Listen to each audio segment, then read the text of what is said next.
Las cabras del Cañaduzal. Hola, cuentos del mal. Te escribo esto porque hay recuerdos que uno guarda durante años como si al no contarlos se quedaran quietos. Pero no es así. A veces regresan por la noche con esa misma sensación de que alguien te observa desde donde la luz no llega. Esto me ocurrió cuando era niña. Vivía con mi abuela en un pequeño pueblo del valle, de esos donde todo gira alrededor del ingenio. Lo que vi esa noche nunca lo he olvidado. En ese tiempo yo dormía en un cuartito al fondo de la casa de mi abuela.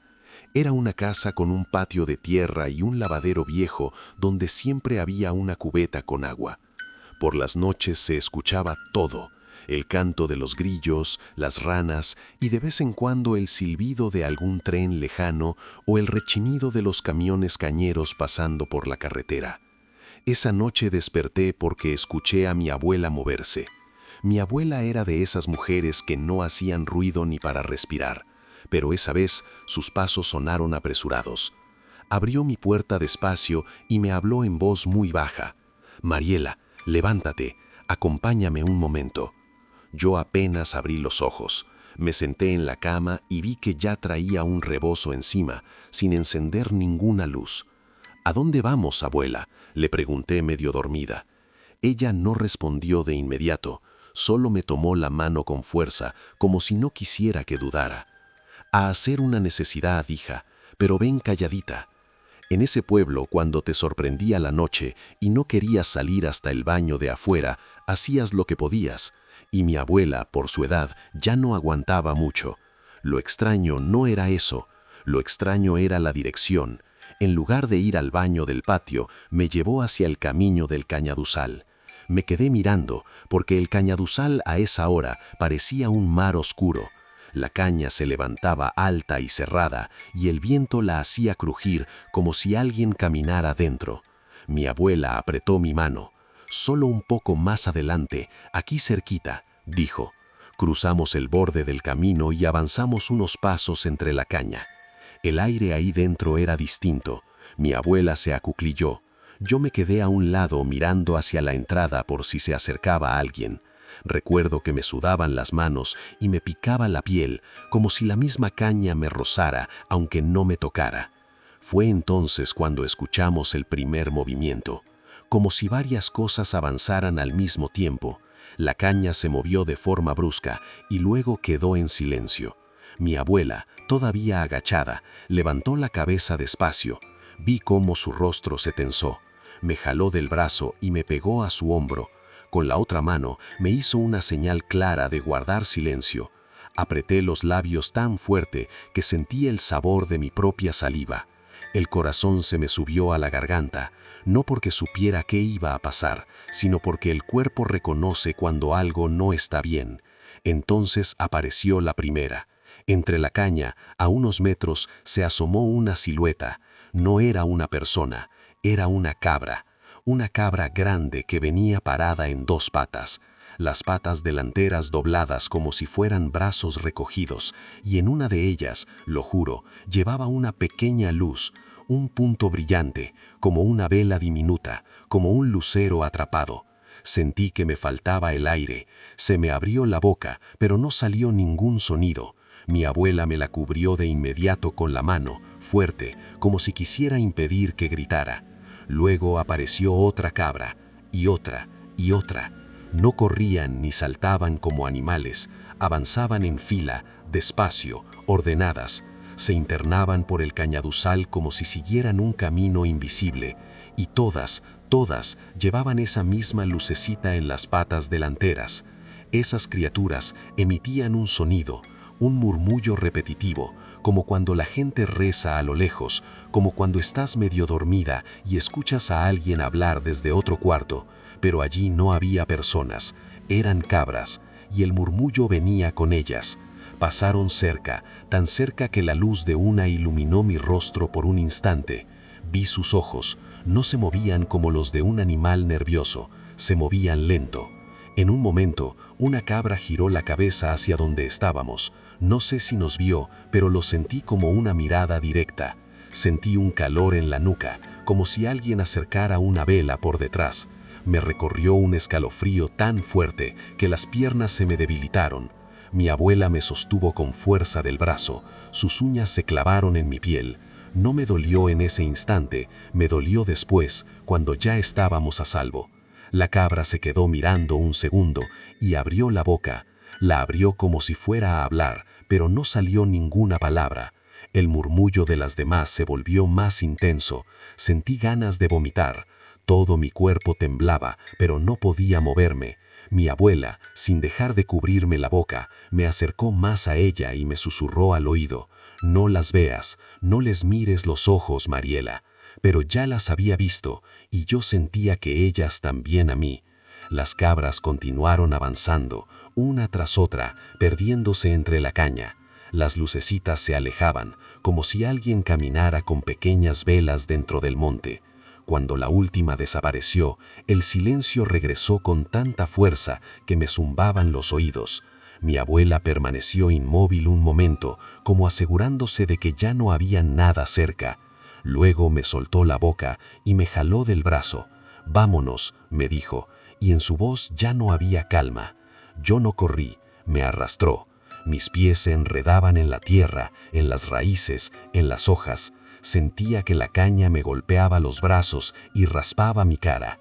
Cuando salimos al camino, mi abuela casi cae, pero no se detuvo. Me llevó hasta la casa.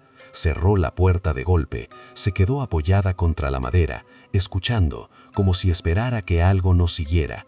Yo temblaba, me castañeteaban los dientes.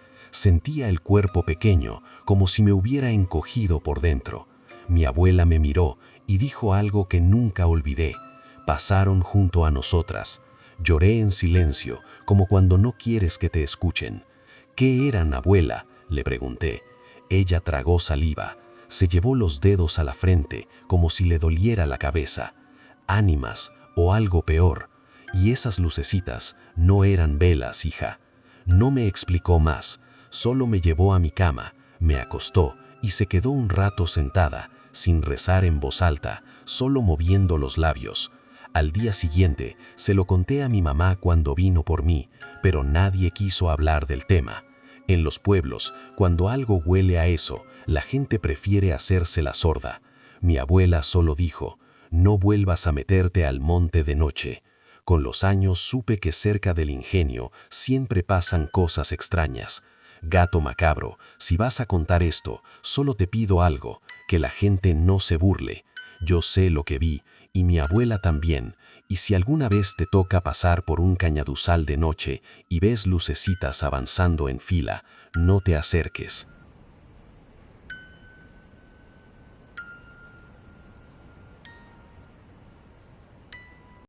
Trabajé como trailero en Chihuahua por el año 2001. Y lo que más solía transportar era ganado vivo, sobre todo cerdos. Todos los traileros que conocí en esa época tuvieron algún encuentro extraño con lo sobrenatural. No sé si tenga relación con esos animales en particular o no, pero esto me ocurrió a mí y fue una de las experiencias más perturbadoras que viví. Esa noche llevaba unos 200 cerdos desde una granja del interior hasta el rastro. Era tarde y el camino ya lo tenía completamente memorizado. El tráiler era de esos con jaula metálica, con rejillas a los lados para ventilación y con el piso preparado para evitar que los animales resbalaran. Los cerdos iban amontonados y el ruido que hacían era constante. Gruñidos, respiraciones fuertes, golpes contra el metal, chillidos ocasionales.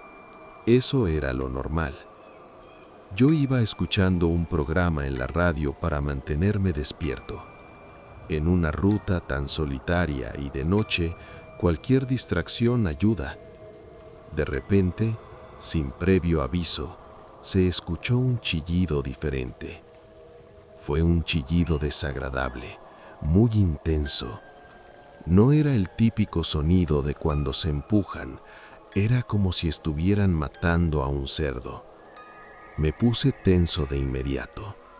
Pensé que alguno se había lastimado, así que me orillé y me bajé a revisar. Pero al acercarme a la jaula, no había nada fuera de lo común. No había alboroto, no había gritos. Los cerdos estaban en silencio, observándome mientras los iluminaba con la linterna. Solo se escuchaba su respiración habitual y el leve movimiento de sus cuerpos. Le di una vuelta completa al tráiler. Nada. Esperé unos segundos para ver si el sonido se repetía, pero no ocurrió. Pensé que tal vez lo imaginé o que venía del monte. Continué manejando. Al rato, mientras avanzaba, escuché algo que me dejó helado. Era una risa. Al principio creí que venía de la radio, pero luego escuché otra y otra más. Apagué la radio. El sonido seguía ahí. Las risas provenían de atrás, de la jaula. No eran risas normales, eran profundas, guturales, como carcajadas contenidas. Y lo peor es que sonaban humanas. Miré por los espejos. Con la luz de la carretera, alcancé a ver varios cerdos con el hocico asomado entre las rejillas. Respiraban, se movían, como siempre, pero las risas no se detenían. Yo conozco los sonidos de un cerdo. Eso no era un cerdo. Era como si algo intentara imitar una risa humana, pero de forma imperfecta. Quise detenerme, pero ese tramo estaba completamente desierto, así que seguí conduciendo, con las manos firmes en el volante, fingiendo que no escuchaba nada. Las risas desaparecían y luego regresaban con más fuerza, y parecía que reaccionaban a lo que yo hacía. Cuando el camión caía en un bache, las risas respondían. Cuando cambiaba de carril, volvían. No era un ruido cualquiera, era algo consciente. Llegué al rastro cerca de la 1 de la madrugada. En cuanto entré al área iluminada, las risas cesaron, como si nunca hubieran existido. Los trabajadores comenzaron a bajar a los animales. Todo parecía normal.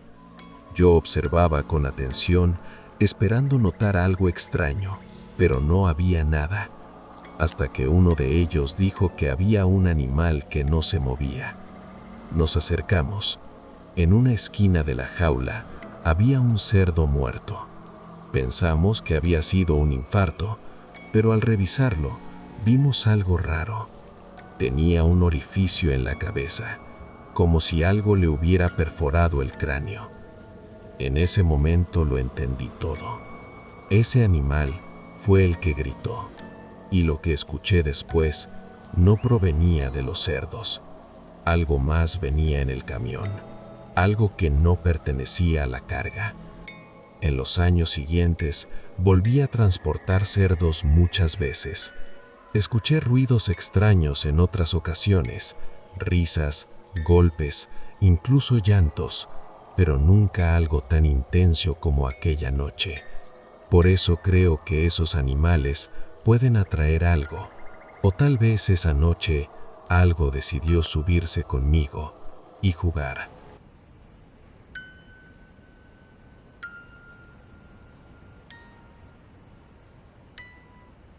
Esto ocurrió en mi familia hace algunos años, durante una Semana Santa que ninguno de nosotros ha podido olvidar. El protagonista de todo fue mi tío Ramón, aunque todos en la familia lo conocíamos simplemente como el tío Moncho. Era el más joven de los hermanos de mi mamá. Nunca se casó, nunca tuvo hijos y durante muchos años prácticamente desapareció de nuestras vidas. Cuando yo era niño, casi no se hablaba de él en la casa. Sabíamos que existía, pero poco más. A veces mi mamá lo mencionaba como quien recuerda a alguien lejano, diciendo que se había ido a trabajar a otra ciudad o que andaba viajando.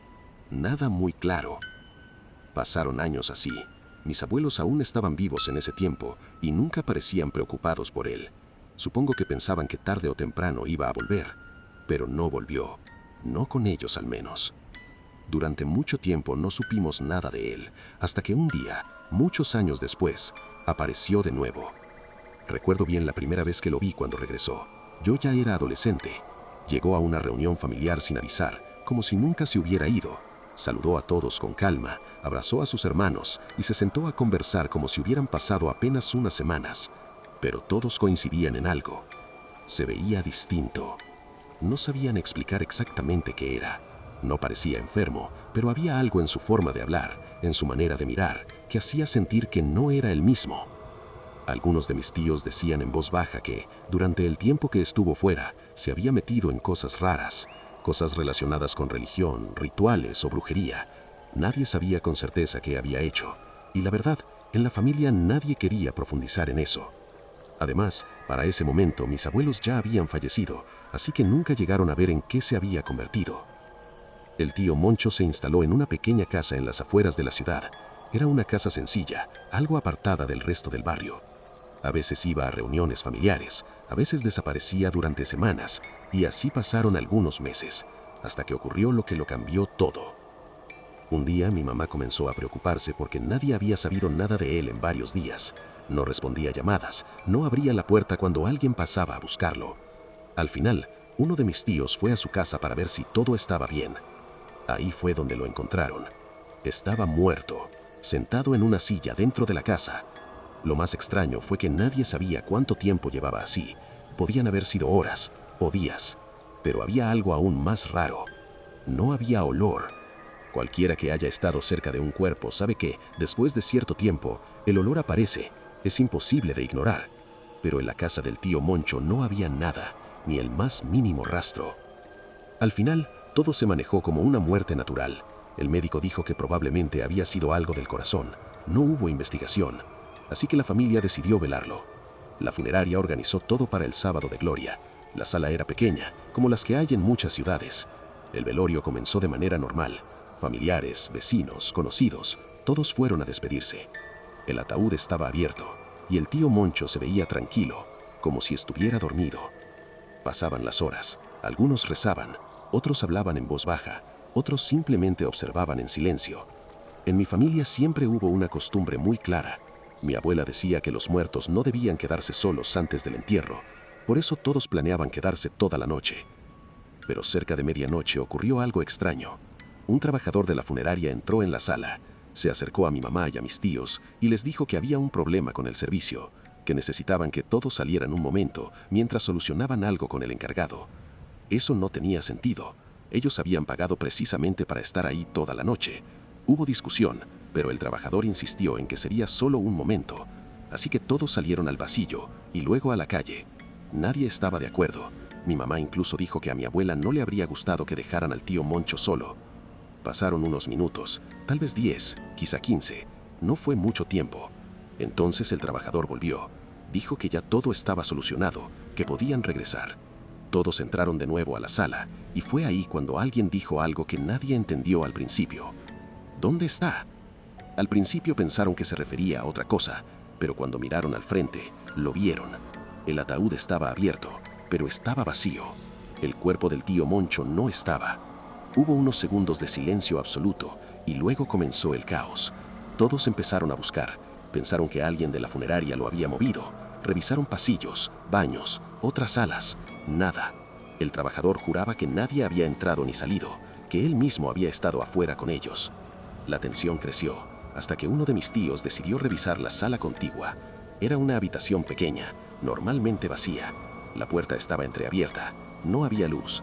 Empujó la puerta y encendió el interruptor. Entonces lo vio. El tío Moncho estaba ahí, sentado en una banca de madera, mirando hacia el frente, como si estuviera observando el pequeño altar del cuarto. Nadie habló. Todos se quedaron mirando. El primero en reaccionar fue el trabajador de la funeraria. Se persinó. Dijo que no tenía nada que ver con eso, y se fue. Salió de la funeraria y no volvió. Los hermanos del tío Moncho se acercaron. Entre ellos levantaron el cuerpo y lo regresaron al ataúd. No dejaron que nadie más lo tocara. Nadie entendía lo que había pasado. Nadie quiso hablar del tema. Simplemente acomodaron el cuerpo, cerraron parcialmente el ataúd y se quedaron ahí, en silencio, hasta que uno de mis primos miró el reloj en la pared.